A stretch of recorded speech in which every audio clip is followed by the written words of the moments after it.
Hello friends, this is गौरव लाट है big bull coach. So again जारी रखते हैं हमारा डेली सीरीज़ आज क्या हुआ और आगे क्या होगा। आज के लिए यानी 5 जनवरी 2026 के लिए, that is the 5th of January 2026 Monday. So इस नए हफ्ते का पहला ट्रेडिंग सेशन था। तो आज वैसे मार्केट में थोड़ा सा एक बुलिश सेंटिमेंट तो था ही फ्राइडे से, पर उसके अलावा एक मूड डैम्पनर भी था। वो ये था कि ट्रम्प बाबू ने सुबह सुबह इंडिया टाइम के हिसाब से, यानी कल रात जो अमेरिका में, तो कमेंट्स पास किया था अपने जहाज़ में, स्पेशली इंडिया को लेके। वो ये कि इंडिया अभी भी रशियन क्रूड बाय कर रहा है और वो खुश नहीं है। मोदी को उनको खुश करना चाहिए, मोदी का काम है उनको खुश रखना, और वो एकदम भी खुश नहीं है। तो वो अगेन उन्होंने फ्रेश टैरिफ थ्रेट्स दे दिए भारत के लिए कि अगर वो करता रहेगा तो देख लेंगे। सो कहीं ना कहीं वो एक मूड डैम्पनर था ही भारत के लिए, इंडियन मार्केट्स के लिए। पर जैसे मार्केट खुला तो एक बार गिफ्ट निफ्टी तो इंडिकेट कर रहा था कि हल्की सी तेज़ी के साथ खुल सकता है, और वही प्री ओपनिंग ने भी बोला, बट उसके बाद वैसा ही हुआ। पर जो मार्केट है वो एक बार गिर गया। सो गिरने के बाद अगेन मार्केट संभला। सो मार्केट जो एक बार 40-50 पॉइंट्स नीचे खिसक गया था, तो वहाँ से जाके संभला। निफ्टी जो है वो अगर आप देखें तो 26,300 के आसपास फिर से संभला, और फिर वहाँ से संभल के निफ्टी ने अच्छे गेंस लिए। निफ्टी जो है आज फिर से ऑल टाइम हाई बनाया, 26,373 का हाई बना के फिर अगेन खिसकना शुरू हो गया। सो कहीं ना कहीं ऐसे आज बाज़ार में जो अच्छा मूड था, उसमें कई सारे जो ओल्ड इकोनॉमी स्टॉक्स थे वो अच्छी तेज़ी में थे। ऑटो स्टॉक्स में तेज़ी थी। अगर मेगा कैप्स की बात करें तो रिलायंस में सुबह को तेज़ी थी। रिलायंस में तो एकदम बुलिश रिपोर्ट जारी है। और उसके अलावा देखा जाए तो अल्ट्राटेक सीमेंट में तेज़ी था। So all in all old economy stocks में तो तेज़ी थी, पर आईटी शेयर्स में वीकनेस थी। आईटी शेयर्स में एकदम क्लियर कट वीकनेस है। पिछले 2 सेशन से आईटी शेयर्स जो है वो थोड़े मंद चल रहे थे, तो कहीं ना कहीं लग रहा था कि जैसे थके हुए लग रहे हैं। तो आज लग रहा है जैसे आज भी थका हुआ ही था आईटी स्टॉक्स का जो खेमा है। तो कहीं ना कहीं उसके अलावा बैंक्स में भी थोड़ी, हालांकि बैंक्स में तो थोड़ी गेमा गेमी थी। कोटक बैंक मिलने वाली थी, एक्सिस बैंक अच्छा था, आईसीआईसीआई बैंक आज सरप्राइजिंगली अच्छा स्ट्रॉन्ग दिखा रहा था। पर एचडीएफसी बैंक जो है उसके उलट वो एकदम से वीक दिखा रहा था। सो एचडीएफसी बैंक का जो स्टॉक है वो 1,000 रुपये के ऊपर ही खुला था, पर एकदम से गिरते चला गया खुलते के साथ। सो कहीं ना कहीं खुलते के साथ उसमें कुछ करेक्शन देखा गया, या हम लोग टेक्निकली बोलते हैं गैप फिलिंग होना। So it fill the gap, और उसके बाद जैसे वीकनेस ही दिखा रहा था। सो जैसे दिन आगे आगे बढ़ा, पर कहीं ना कहीं ट्रम्प बाबू का जो कमेंट्स था वो तो एकदम न्यूज़ चैनल्स में फ्लाई कर ही रहा था, and it was clearly a mood dampener. तो कहीं ना कहीं मार्केट ने लगता है फिर उसको तवज्जो देना शुरू किया। क्योंकि कई सारी चीज़ें सुबह सुबह हावी रहती है। कुछ तो टेक्निकल्स है, कुछ तो जो ऑप्शंस का जो सौदा है वो भी हावी रहता है, उसका भी एक ट्रेड ऑफ हावी रहता है, इंस्टीट्यूशनल एक्टिविटी का फैक्टर रहता है। हालांकि नेट बेसिस पे तो आज ज़्यादा कुछ था नहीं जो निकल के आया है, पर कहीं ना कहीं उसका भी सुबह सुबह कुछ ना कुछ रहता ही है। तो लेकिन उसके बाद धीरे धीरे दिखने लग गया कि मार्केट जो है थकने लग गया है, और रिलायंस इंडस्ट्रीज़ में अच्छी करेक्शन देखे जाने लग गई। सो कहीं ना कहीं रिलायंस इंडस्ट्रीज़ में लग रहा है कि जो ट्रम्प बाबू ने फ्रेश थ्रेड दिए हैं, ये क्या पता उसको लेके हो सकता है। ऐसा क्यों? क्योंकि कई रिपोर्ट्स आए थे ये बता रहे थे कि रिलायंस इंडस्ट्रीज़ ने रशियन क्रूड जो है वो फिर से खरीदना शुरू कर दिया है वाया शेल कंपनी। सो कहीं ना कहीं हो सकता है जो यूएस और रशिया के बीच जो बातें चल रही है, पीस टॉक्स चल रहे हैं, लगता है उसकी खुशी में हो सकता है उन्होंने करने लग गया हो कि भाई कहीं ना कहीं हो सकता है बात बन जाएगी और फिर बाद में सब माफ हो जाएगा। पर लग रहा है ट्रम्प बाबू भी एकदम डबल गेम खेलने में लगे हुए हैं। एक तरफ तो रशिया से बातचीत कर रहे हैं, हाँ हाई हेलो कर रहे हैं व्लादिमीर पुतिन साहब के साथ, और एक तरफ इंडिया को धमकी पे धमकी दिए जा रहे हैं। सो एक बड़ा ही गजब गेम खेल रहे हैं ट्रम्प बाबू है भाई, सीधा बात है। वो तो उनके लिए तो सारे रूल्स बेंडेबल है, जिसको बोलते हैं ना, he can bend all the rules because he is the super power. तो सारे रूल्स, सारे त्रुटियां भी माफ़ हो जाती है उनके लिए। तो वही बात है। वेनेजुएला ऑफकोर्स, हाँ ये फैक्ट है कि वेनेजुएला में शनिवार रात को उन्होंने कर्मकांड कर ही लिया। सो मदुरो को भी अरेस्ट कर लिया, तो उसका भी कॉन्फिडेंस था ट्रम्प बाबू के चेहरे में, एकदम दिख रहा था जो प्लेन में उनका प्रेस कॉन्फ्रेंस चल रहा था।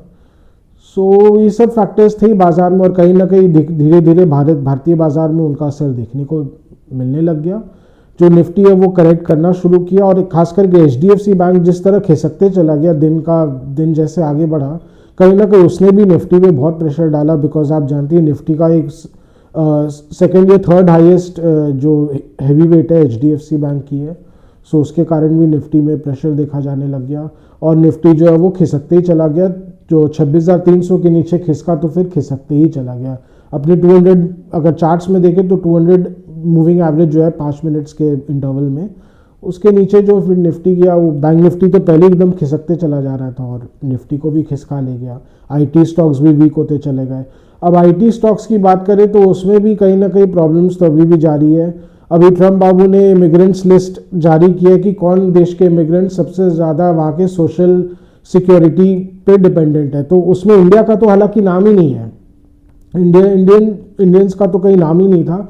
So Indians are the least dependent on American social security, basically on social handouts. Social security तो सभी के लिए है, पर कहीं ना कहीं अगर अनएम्प्लॉयड होते हैं तो उनको स्पेशल हैंडआउट्स मिलते हैं वहाँ के सोशल सिक्योरिटी सिस्टम से। तो उस पर इंडियंस तो लिस्ट में थे ही नहीं, हालांकि और सभी देश के थे। पाकिस्तानीज़ के करीब करीब 40% है, और भी कई देश है जो 80% तक, भूटान जैसे देश जिनके सिटीजन्स जो अमेरिका में रह रहे हैं 80% तक डिपेंडेंट है, पर इंडिया का तो नाम ही नहीं है उसमें। हालांकि उसके बाद भी वो कहीं ना कहीं Indians are the indirect target, तो उसको लेके भी कंसर्न्स है। और उसके अलावा एक सीएलएसए ने एक रिपोर्ट जारी की है जिसमें उन्होंने कहा है कि ये जो करंट बाउंस बैक आए आईटी स्पेस में, जितने भी आईटी स्टॉक्स है सब में लगभग 10 से 15% के आसपास एक बाउंस बैक आया है। और कई सारे जो एग्जिस्टिंग इन्वेस्टर्स को रिकमेंड करें कि आप एग्जिस्टिंग बाउंस बैक को यूज़ करें एग्जिट करने के लिए। तो ये भी एक बड़ा चिंताजनक रिपोर्ट आई रहा। हालांकि ये एक्सपेक्टेड था, बिकॉज कहीं ना कहीं आईटी सेक्टर की अगर बात करें, इंडियन आईटी सेक्टर की बात करें, तो उनके जो लॉन्ग टर्म प्रॉब्लम्स अभी भी जा नहीं रहे हैं। They are too dependent on the US IT market. US IT market में बहुत ज़्यादा डिपेंडेंट है। आज भी करीब डायरेक्टली या इनडायरेक्टली 50% से ज़्यादा बिजनेस उनका यूएस मार्केट से ही आता है, जो अब थ्रेट में है ही, क्योंकि ट्रम्प तो चिड़े हुए हैं ही, और इंडियंस के खिलाफ भी काफ़ी वहाँ पे माहौल हो रखा है। जो मागा क्राउड है वहाँ पे, मेक अमेरिका ग्रेट अगेन, जो एक कुछ हद तक उसको वाइट सुप्रेमेसिस्ट एक ग्रुप भी कहते हैं, जो कि फैक्ट है, एक वाइट सुप्रेमेसिस्ट लोग का ग्रुप भी है जो बहुत रेसिस्ट ग्रुप है ये। सो कहीं ना कहीं उसको लेके भी कहीं ना कहीं प्रॉब्लम्स चल ही रहे हैं। तो आईटी सेक्टर का जो लॉन्ग टर्म प्रॉब्लम वो तो सॉल्व नहीं होता दिख रहा है।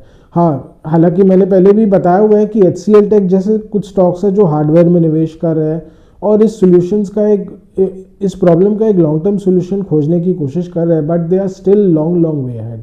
इस मामले में टाटा ग्रुप ने किया है, पर इसमें टीसीएस को कोई फ़ायदा नहीं होगा। तो अगेन प्रॉब्लम तो टीसीएस के लिए भी है। सो अगेन सेम फंडामेंटली वो प्रॉब्लम अभी भी जारी रहेगा। सो ऑल इन ऑल अगर long term point of view से देखा जाए तो आईटी सेक्टर बेरिश ही रहेगा, इंडियन आईटी सेक्टर तो बेरिश ही रहेगा।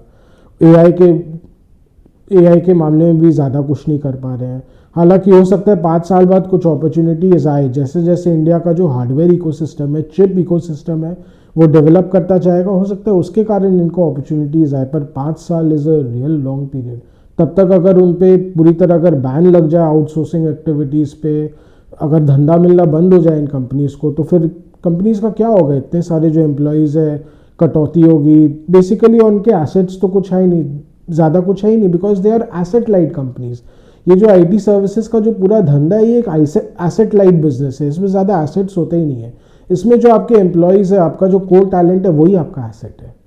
सो ये भी एक बहुत बड़ा प्रॉब्लम है। अगर कैश फ्लोज गिरते ही चले जाएंगे तो फिर तो आपका भाव गिरते ही चला जाएगा, कोई जस्टिफिकेशन ही नहीं रहेगा करंट वैल्यूएशन का भी। सो ये तो एक प्रॉब्लम रही। और बाकी तो सब चीज़ें हावी थी। जो रिलायंस इंडस्ट्रीज़ का स्टॉक जो 1% ऑलमोस्ट आधा से 1% प्लस था, वो 1% माइनस हो गया, तो उसका तो बाजार पे असर आना ही था। सो आप देख ही रहे कि लास्ट में एकदम खिसकते ही चला गया बाजार। हालांकि आज इंस्टीट्यूशनल एक्टिविटी में एफआईज ने तो हार्डली कुछ बेचा, तो मोरलेस न्यूट्रल ही था, पर वो ले भी नहीं रहे ऑफकोर्स। और डीआईएस ने मार्जिनली बाई किया, लगता है गिरते हुए बाजार में थोड़ा बहुत ले लिया होंगे, जिसको बोलते हैं ना चरणामृत बाइंग करना। तो हम लोग चरणामृत बाइंग करना, चरणामृत होता है ना, थोड़ा थोड़ा हाथ में लेते हैं, तो हम लोग उसको चरणामृत बाइंग कहते हैं। थोड़ा सा ले लिया, चल ले लेते हैं, चल बोलते हैं ना, इतना जिसको बोलते हैं ना कोई इंजर्ड आदमी हो तो उसको थोड़ा सा बाम लगा देना, वो वाली बात हो जाती है। तो हालांकि ऐसा है, मार्केट में ऐसा कोई माहौल नहीं था, पर लेट्स सी, एक बोलने की बात है। सो वही वाली चीज़ थी आज। तो ओवरऑल मार्केट में फिर से अब अनसर्टेनिटी का माहौल थोड़ा रहेगा। फिर से ट्रम्प बाबू ने तो अपना टैरिफ का बोलते हैं ना लट्टू खेल ही दिया है, तो वो एक बाज़ार में हावी रहेगा। हालांकि कल तो बाज़ार थोड़ा अच्छा खुलना चाहिए, क्योंकि आज यूएस मार्केट में रैली आ गया है, फिर से 1% ज़्यादा रैली किया हुआ है। डाउ जोन्स की बात करें या उनका जो यूएस टेक 100 है, वो भी नास्डैक है, नास्डैक 100 है, वो भी लगभग 1% ऊपर है। सो कल लगता है कि ये रैली जो सस्टेन करना चाहिए, क्योंकि यूएस मार्केट में तो अभी एक तरफा बुल मार्केट चल रहा है। सो अगर ये रैली सस्टेन करता है तो कल भी एक बुलिश ओपनिंग ही होना चाहिए, पर ये तेज़ी टिक पाएगी कि नहीं बोलना मुश्किल है। नॉर्मली क्या होता है, बाइंग ही नहीं आता है, ऊपर खुलता है तो एफआईएस तो लेने वाले हैं नहीं, डीआईएस भी नहीं लेंगे, क्योंकि बढ़े हुए भाव में वो क्यों लेंगे, वो तो फेंका हुआ माल ही लेते हैं जनरली, उनको तो फेंका हुआ माल ही अच्छा लगता है। तो हो सकता है नीचे गिर जाएगा, नीचे थोड़ा सा डीआईएस लेने आ जाएंगे। पर कहीं ना कहीं अगर निफ्टी जो है वो 24,300 के ऊपर टिका रहता है, किसी तरह अगर टिका रहेगा, तो फिर डेफिनेटली धीरे धीरे टेक्निकल स्ट्रेंथ आएगा निफ्टी में, एंड इट विल इन्विसाज कि यहाँ से और बाजार जो है वो ऊपर जाए। तो कहीं ना कहीं फिर निफ्टी जो है वो 26,300 के ऊपर अगर टिकता है तो 26,500 का सफ़र तय करना चाहिए। हालांकि वो बहुत इजीली नहीं आएगा, क्योंकि अगेन आप जानते हैं जियोपॉलिटिकल टेंशन्स तो हावी है ही, और इंडिया पे तो अभी ये फिर से एक तलवार लटक ही रहा है। जो मेरे को लग रहा है कि ये इस बार ट्रम्प बाबू ने जो थ्रेट दिया है, ये कोई क्योंकि पहले भी उन्होंने बोला था, लेकिन मार्केट उसको शायद डिस्काउंट कर रहा था कि नहीं ये जस्ट बोलने के लिए, डराने के लिए, पर फाइनली उन्होंने 50% तो लगा ही दिया ना। तो इस बार भी कहीं ना कहीं ये सीरियसली ही हो सकता है मार्केट ले उसको, मार्केट इतना ईजिली ना ले। और अगर बढ़ेगा भी तो बहुत डर डर के बढ़ेगा, इसमें कोई दो राय नहीं है, तो बहुत ज़्यादा अपसाइड नहीं मिलेगी। वही बात है, बाजार बढ़ेगा भी तो बहुत डर डर के बढ़ेगा, और जब फाइनली अगर कुछ आ जाएगा तो फिर एकदम से बोलते हैं ना एक मेजर करेक्शन आ सकता है। अगर एडिशनल टैरिफ्स लग गए, देखिए इसमें दो तरह की बातें हो सकती है। बहुत सारे यूएस गुड्स को ऑलरेडी एग्जेम्पशन मिला हुआ है, तो ऑलरेडी अगर इंडिया पे जो उन्होंने ड्यूटी लगाया है, ऑलमोस्ट 60% ऑफ द प्रोडक्ट्स है जो एग्जेम्प्ट है। तो इसमें हो सकता है वो जो एग्जेम्प्टेड प्रोडक्ट्स कोई हटाई दे, एग्जेम्पशन ख़त्म ही कर दे, उन पर फुल एंड फाइनल टैरिफ लगाई दे कोई तरह का। और यह हो सकता है जो एग्जिस्टिंग टैरिफ्स ऑलरेडी है 40% पे जो 50% टैरिफ लगा हुआ है, उसको मे बी और बढ़ा दे, जो कि हो सकता है। ट्रम्प तो ही मैंने अभी तो वो एकदम जिसको बोलते हैं ना, वो एकदम अभी शेर हो रखे हैं, वो तो पूरे दुनिया के शेर हो रखे हैं। उन्होंने चाइना के साथ जब मीटिंग की थी तो उन्होंने एक टैगलाइन दिया था G2, एक ट्विटर में ट्रेंड भी डाला था G2, यानी global 2, that is the global 2 super powers. तो कहीं ना कहीं अगर रीड करें तो ही इज़ ट्राइंग समथिंग कि भैया पूरे वर्ल्ड विश्व में खाली एकदम बाइपोलर हो जाए, दो ही मेजर पावर्स रहे, एक यूएसए और एक चाइना, और कोई किसी को खड़ा ही नहीं होने देंगे। तो हो सकता है उसी इंटेंशन से काम कर रहे हैं, उसी इंटेंशन से वो धमकी दे रहे हैं कि भैया चुपचाप मैं जो बोलूँ वो ही मानो, नहीं तो देख लेंगे। वही वाली बात है। सो जहाँ तक यही देखिए क्या होता है, इंडियन गवर्नमेंट भी उसको कैसे क्या हैंडल करती है। अभी तक तो जयशंकर साहब ने तो एक रिसेंट एक अपने विचार में बोला ही था कि हाँ यूएस से डील करना, सारे देशों से डील करना बहुत ही प्रॉब्लमेटिक होते जा रहा है, बहुत ही कॉम्प्लेक्स होते जा रहा है। क्या हल निकालते हैं, लेट्स सी। हो सकता है भी कहीं ना कहीं ये भी हो कि वो एकदम इंडिया पे फुल ऑन प्रेशर डाल रहे हैं कि अपना एग्री सेक्टर खोलो या F-35 का कबाड़ लो, जो कि एक कबाड़ एयरक्राफ्ट है बेसिकली भारत के लिए। तो कहीं ना कहीं वो कबाड़ भी ही बेचना चाहते हैं, तो क्या कर सकते हैं। तो कहीं ना कहीं वो भी एक हो सकता है। ऐसी बहुत सारी फैक्टर्स हो सकते हैं जो बिहाइंड द सीन्स प्ले कर रही हैं, पर कहीं ना कहीं मार्केट के लिए तो एक मूड डैम्पनर है और उसकी तरह लेना पड़ेगा। बट हाँ, इस बीच हो सकता है बाजार बढ़ते रहेगा, क्योंकि डीआईएस आते ही रहेंगे, डीआईएस तो लेते ही रहेंगे। सो वही बात है। बहुत एक बार एक जो मूड बना था मार्केट का, एक बोलते हैं ना बुलिश मूड बना था, वो कहीं ना कहीं ख़राब हो गया। सो ट्रेडर्स को बहुत ज़्यादा कुछ मिलेगा नहीं। ट्रेडर्स को एक हलचल चाहिए रहती है मार्केट में, एक रैली आ जाना चाहिए। एक रैली आ जाता है तो ट्रेडर्स को भी एक अच्छा लगता है, मार्केट को भी अच्छा लगता है, एक बाजार में एक तरफा रैली आ रहा है। वो सब फिर आना बहुत मुश्किल हो जाता है, अफरा तफरी जैसा रहता है एकदम, या असमंजस जैसा रहता है एकदम। सो वही है, अभी उसी के साथ बोलते हैं ना लिव करते रहना पड़ेगा। हाँ, ये कि अगर निफ्टी जो है वो कल अगर तेज़ नहीं रह पाते, अगर 26,300 के नीचे ही रहता है और अगर टेक्निकली वीक होते चला जाता है, तब तो फिर हो सकता है निफ्टी 26,000 के लेवल्स तक करेक्ट करे, इसमें मुझे जो जहाँ तक लग रहा है।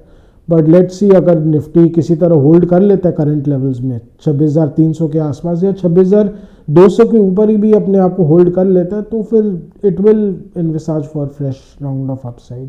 लेट्स सी, बट अभी फिलहाल एकदम 100% अनसर्टेनिटी के साथ कुछ नहीं कह सकते।